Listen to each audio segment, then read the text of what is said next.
আমার বিভিন্ন ইউনিয়নের অঙ্গ সংগঠনের নেতৃবৃন্দ এবং আমার স্বেচ্ছাসেবক দলের নেতৃবৃন্দ এবং বিভিন্ন ওয়ার্ড থেকে আসা বিএনপির নেতৃবৃন্দ, আসসালামু আলাইকুম। প্রিয় উপস্থিতি, আজকে মাদ্রাজ ইউনিয়ন বিএনপি কর্তৃক নির্বাচনী আলোচনা সভায় আমাদের একটাই দাবি, আমাদের ঐক্য, আমাদের ভালোবাসা।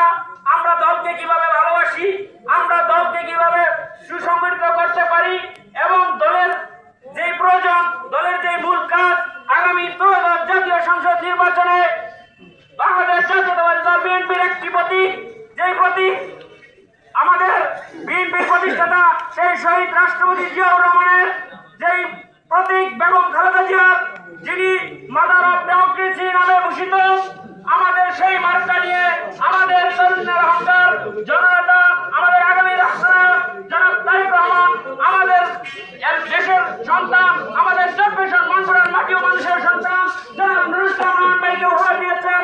আমরা সেজন্য গর্বিত, ঠিক নাকি? আমরা স্থানীয় নেতৃত্বের জন্য অক্লান্ত পরিশ্রম করেছি, আমাদের সেই আশা আলহামদুলিল্লাহ আমরা পূরণ করেছি। আপনাদের গর্বের বিষয়, স্থানীয় নেতৃত্বের জন্য আজকে ধানের শীষে ভোট চাইতে এসেছি।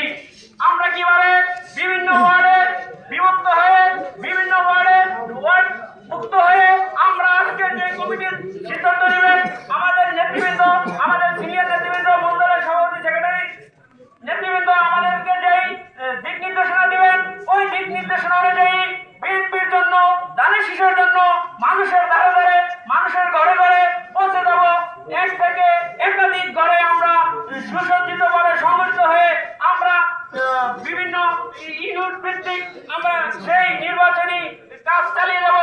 এই আশা ব্যক্ত রেখে আমি বলতে চাই, আমাদের স্বেচ্ছাসেবক দল অতীত মাঠ পর্যায়ে যে সকল আন্দোলন সংগ্রাম হয়েছে, আমরা অগ্রণী ভূমিকা রেখেছি। ইনশাআল্লাহ রাজনৈতিক এই ভোটের